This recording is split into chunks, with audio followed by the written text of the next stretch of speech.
मई 1999, Hong Kong. एक 14 साल की लड़की कांपते हाथों से पुलिस स्टेशन की काउंटर पकड़े खड़ी है। आंखों के नीचे चोट के निशान और उसे देखकर ऐसा लग रहा था जैसे वो हफ्ते भर से सोई नहीं है। ऑफिसरों ने पूछा, क्या हुआ?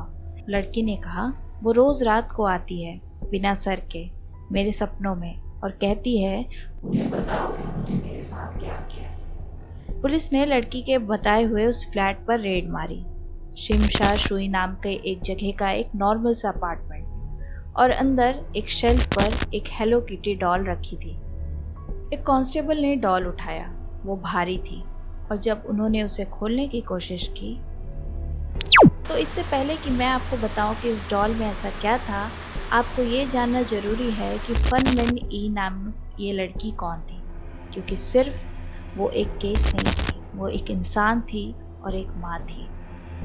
स्वागत है दोस्तों आपका क्राइम ज़िला चैनल में, जहां हम वो कहानियां सुनाते हैं जो आपको सोचने पर मजबूर कर देगी और शायद आपको रात भर सोने भी नहीं देगी। आज की कहानी है 1999 की हांगकांग की भीड़ भरी गलियों से एक लड़की जिसने जिंदगी से हार नहीं मानी, लेकिन जिंदगी ने उसे छोड़ दिया।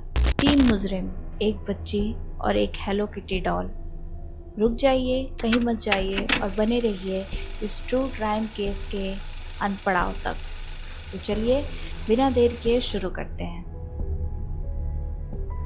फन मनी, एक टूटी हुई फिर भी खड़ी रहने वाली लड़की। Shenzhen, China. एक बच्ची पैदा होती है जिसका नाम पड़ता है फन मनी, पर यह बच्ची शायद पहले दिन से ही अकेली थी।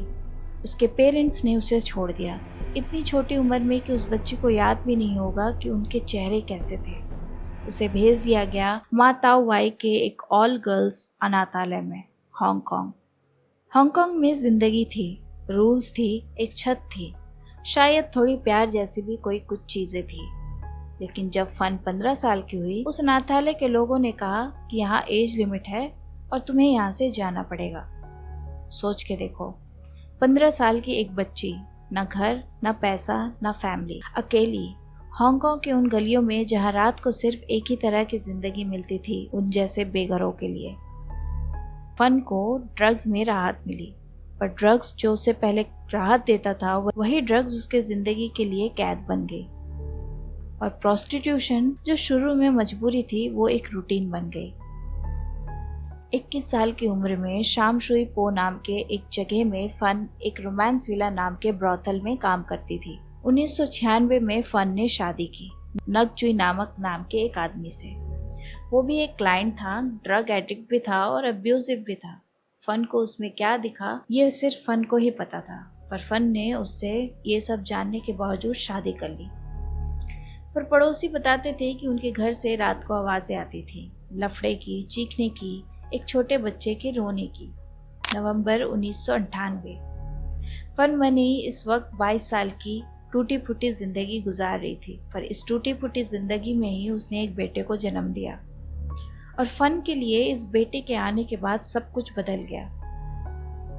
फन चाहती थी कि उसके बेटे को एक बेहतरीन जिंदगी मिले और उसका बेटा उसकी तरह जिंदगी से लड़े नहीं, बल्कि जिंदगी को जिए। इसीलिए उसने ड्रग्स छोड़ दी, प्रोस्टिट्यूशन छोड़ दी और अपने हस्बैंड को भी छोड़ दिया, क्योंकि उसको पता था कि ये 3 चीजें कभी भी उसको, उसके बेटे को एक अच्छी जिंदगी नहीं दे सकती। फन ने बहुत हाथ पैर मार के एक नौकरी ली, इम्प्रेस कारियो के क्लब में हॉस्टेस की। पैसे कम थे, मुश्किलात थी, लेकिन वो अपने बेटे के लिए लड़ रही थी। वो चाहती थी कि उसके एक जिंदगी में एक नया पेज खुले और उसे एक नया मौका मिले। पर फन के लिए जिंदगी इतनी आसान नहीं होने वाली थी, क्योंकि इसी पड़ाव पर जहां फन अपनी जिंदगी को दोबारा से शुरू करने की कोशिश कर रही थी, एक चन मन लोक नाम के आदमी की एंट्री होती है जो उसके जिंदगी की ये आस भी उससे छीन लेगा। चन मन लोक नाम का 33 साल का ये इंसान ड्रग एडिक्ट था और गैंग मेंबर का सरदार था। उस वक्त हांगकांग में गैंग्स बहुत ही एक्टिव थे और चन मन लोग भी उन्हीं गैंग में से एक गैंग का मालिक था। उस गैंग का नाम था शिंगवो ट्राइड और ये गैंग ड्रग ट्रैफिकिंग का काम करती थी। पुलिस ने उसे ड्रग ट्रैफिकिंग के केस में 1991 में जेल में भी भेजा था। पर वो वहाँ से छूट कर आ गया था और फन के ब्रॉथल में अक्सर जाया करता था। फन जब ब्रॉथल में काम करती थी तो वो वहाँ का एक रेगुलर क्लाइंट था। चैन मान लोग के लिए फन मई भी एक ऐसी लड़की थी जो बाकी लड़कियों से अलग नहीं थी, इसीलिए उसने कभी उस पर ध्यान नहीं दिया। हालांकि जब फन ने अपनी जॉब छोड़ के कारियोके क्लब में हॉस्टेस की नौकरी करने लगी तो चैन मान लोग इस कारियोके क्लब में आने जाने लगा। उसकी नज़र फन मई पे दोबारा से पड़ी। फन मई भी अब रूटीन चेहरे को देखकर खुश हुई और उसने सोचा उसे पटाकर वो उसका पैसा लेगी और अपने बेटे की जिंदगी थोड़ा सुधारेगी। पर 1999 की शुरुआत में फन ने एक गलती की और उसकी वो गलती, वो 4000 हांगकांग डॉलर्स की गलती फन की जिंदगी ले लेगी। एक दिन फन ने चैन मैन लोग की वॉलेट चुरा ली। उसमें थे 4000 हांगकांग डॉलर्स। पर चैन को ये बात पता चल गई और उसने डिमांड की कि उसके चुराए हुए पैसे उसको वापस करे और उसे 10,000 रुपए के पेनाल्टी भी दे। फैन ने पूरे 4000 उसे वापस कर दिए तुरंत। 10,000 की पेनाल्टी, इतना नहीं था उसके पास, तो उसने उससे वक्त मांगा। पर चैन को पैसे नहीं चाहिए थे, चैन को कुछ और चाहिए था। 17 मार्च 1999 की रात लाई यू स्टेट खिवांग चोंग नाम के उस फ्लैट में एक दरवाजा खुला और 4 लोग अंदर घुसे। चानमान लॉक, लेंग हुआई लून जो 21 साल का था और चैनमैन लॉक के गैंग में काम करता था। लियोंग शिन चो थोड़ा बड़ा और ये भी चैनमैन लॉक के गैंग में काम करता था। और एक 14 साल की लड़की लाओ मिंग फोंग, ये वो लड़की थी जिसे चैन ने ग्रूम किया था खुद के लिए। उन चारों ने फैन को उठाया और ले गए नंबर 31 ग्रैंड विला रोड, सिमशा शुए, 3री मंजिल, ब्लॉक बी में। ये चैन का अपना रेंटेड अपार्टमेंट था। बाहर हांगकांग अपनी पूरी जिंदगी में था। शॉपिंग मॉल्स, नियॉन लाइट्स, हर जगह लोगों की भीड़। और अंदर उस फ्लैट में एक औरत कैद थी। चैन का ओरिजिनल प्लान था कि वो फैन से पैसे बना सके, लेकिन वो प्लान जल्दी ही कुछ और बन गया, कुछ ऐसा जिसके लिए कोई वर्ड ढूंढना नहीं जा सकता। एक पूरा महीना फन मैनी उस फ्लैट में रही, लेकिन रहना सही वर्ड नहीं है। उसकी बार बार पिटाई की गई मेटल बार से, कभी कभी उसे लटका दिया जाता। एक वक्त पे उसे सर पर 50 बार से ज्यादा मारा गया। उन्होंने उसके जख्मों पे मसाले रगड़ दिए, पाँव को कैंडल वैक्स से जलाया, कभी कभी गरम प्लास्टिक से जलाया। उन्होंने ऐसा किया ताकि वो वहां से भाग ना सके। और सबसे घटिया चीज, उन्होंने उसे बोला कि मुस्कुराओ क्योंकि तुम्हें ये सब पसंद है। और वो अगर नहीं मुस्कुराती तो उसके साथ और भी ज्यादा टॉर्चर किया जाता। फैन का बेटा उस वक्त 1 महीने का था। मैं ये तो नहीं कह सकती रात के अंधेरे में उस फ्लैट में वो अपने बेटे के बारे में सोच रही थी या नहीं, पर शायद यही एक चीज थी जो उसे 1 महीने तक जिंदा रखी थी। अप्रैल 14 और 15, 1999 के बीच की रात, फन मैनी जो उस वक्त 23 साल की थी, उसने अपनी आखिरी सांस ली। टॉर्चर से आया ट्रॉमेटिक शॉक। 1 महीने की तकलीफ, 1 महीने की आवाज को किसी ने नहीं सुनी। वो चली गई। पर उसके जाने के बाद अब जो उन्होंने उसके बॉडी के साथ किया, वो शायद एक हैवान और एक दरिंदा ही कर सकता है। चन और बाकी तीनों ने फन की बॉडी को अलग अलग टुकड़ों में काट दिया, कुछ पार्ट्स को बॉईल किया और उसकी खोपड़ी को, सिर्फ खोपड़ी को एक बड़े हेलो किटी डॉल में सिल दिया और बाकी के पार्ट्स को अलग अलग लोकेशन में डाल दिए और एक फ्लैट में एक सेल्फ पर उस डॉल को रख दी, जैसे कुछ हुआ ही नहीं है। बाहर हांगकांग अपने पूरी रफ्तार में जिंदगी जी रहा था और अंदर उस फ्लैट में एक हेलो किटी डॉल मुस्कुरा रही थी। अब हम बात करते हैं लाओ मिंग फोंग, 14 साल की, जो चैन की ग्रूमिंग विक्टिम थी। वो भी उस फ्लैट में थी, वो भी उन सब का हिस्सा थी जो हुआ, लेकिन उसकी उम्र सिर्फ 14 साल थी और जो चीज उसने देखी वो उसके अंदर से नहीं निकली। बाद में लाओ एक गर्ल्स रिफॉर्म स्कूल में थी और वहाँ रात को नींद आती थी और उसके नींद के सपनों में चानमैन ई आती थी। लाओ का कहना था कि उसने जितने भी डरावने सपने देखे, उन सभी सपनों में फन में ही आती थी बिना सर के। बार बार हर रात उसके सपनों में वो आती और कहती। लाओ का नर्वस ब्रेकडाउन होने लगा।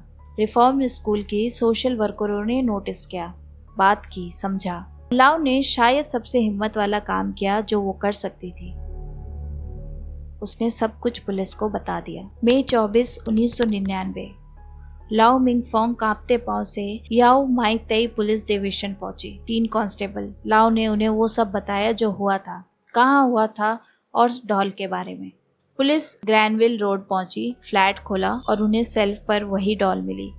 ऑफिसर्स ने उठाया, भारी थी और अंदर से फैन में ही का स्कल मिला, एक दांत और कुछ इंटरनल ऑर्गन्स जो एक प्लास्टिक बैग में बंधी हुई थी। इन्वेस्टिगेटर्स के लिए इमीडिएट आइडेंटिफिकेशन पॉसिबल नहीं थी क्योंकि बाकी बॉडी पार्ट्स इतनी जगहों पर थी, उन्हें तुरंत ढूंढना और इकट्ठा करना मुश्किल था। महीनों बाद जून 3, 1999 में लॉकहार्ट मार्चरी में फॉरेंसिक टीम ने एक स्पेशल टेक्निक यूज की, फोटो ओवरलैपिंग मेथड। स्कल ने ये कंफर्म कर दिया कि ये फन मनी का ही स्कल था।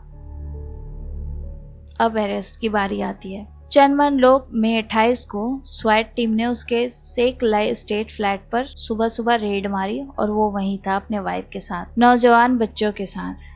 पुलिस ने उसको वहां से उठा लिया। उसकी गिरफ्तारी की खबर सुनके उसके गैंग का एक मेंबर वहां से भागकर चाइना पहुंच गया और इंटरपोल की मोस्ट वांटेड लिस्ट पे उसका नाम आ गया।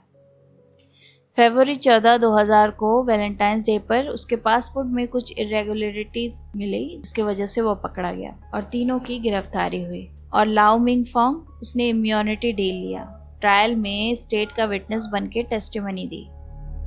वो 14 साल की थी जब ये सब हुआ था। इस कहानी में वो भी एक विक्टिम थी, पर एक अलग तरह की विक्टिम थी।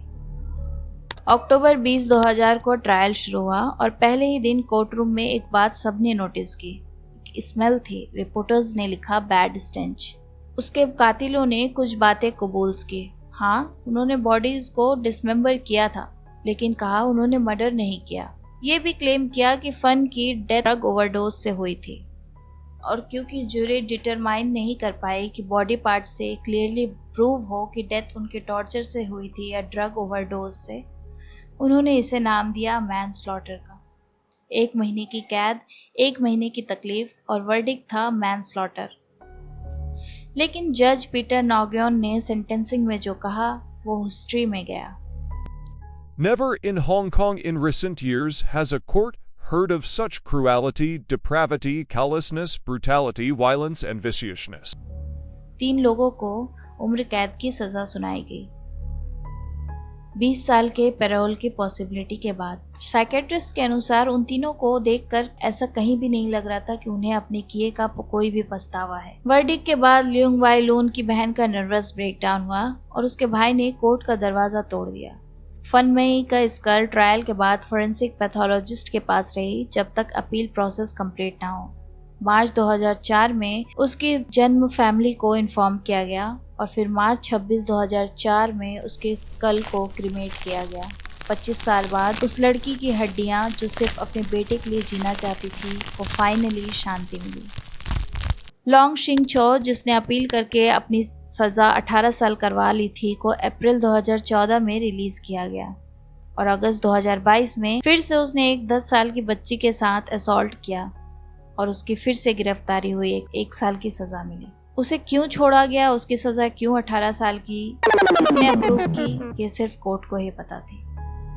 पर क्या ऐसे दरिंदों को वापस सोसाइटी में छोड़ना सही था? ये कैसे सही हो सकता है जब उसने निकलने के 1 महीने बाद ही एक 10 साल की बच्ची के साथ असॉल्ट कर दिया? क्या वो फिर से कुछ नहीं करेगा? आपको क्या लगता है? आप अपनी राय कमेंट्स में ज़रूर बताइएगा। और वो अपार्टमेंट 21 ग्रैनविल रोड सितंबर 2012 में तोड़ दिया गया। 2016 में उसकी जगह एक होटल बना, सोरावित ऑन ग्रैनविल नाम का। होटल के अंदर 3 बुद्धा के पोर्ट्रेट्स लगाए गए, फन मनी के मेमोरियल्स के तौर पर। 3 पोर्ट्रेट्स एक औरत के लिए जो इससे भी ज़्यादा डिजर्व करती थी। तो इसके साथ ही हम पहुंचते हैं कहानी के इस अंत तक। आपको क्या लगता है? आप क्या सोचते हो फन मनी के इस कहानी के बारे में? अपनी राय कमेंट्स में ज़रूर देना और मुझे ये ज़रूर बताना कि क्या आपने इस क्राइम केस के बारे में पहले सुना था, और अगर मुझसे कुछ डिटेल्स छूट गई हो तो उसे भी कमेंट्स में ज़रूर मेंशन करना ताकि बाकी लोगों को पता चल सके। मिलती हूँ आपसे अगले शनिवार 6:30 बजे। तब तक के लिए अपना ख्याल रखना और हाँ, सब्सक्राइब करना मत भूलना। Take care and good bye.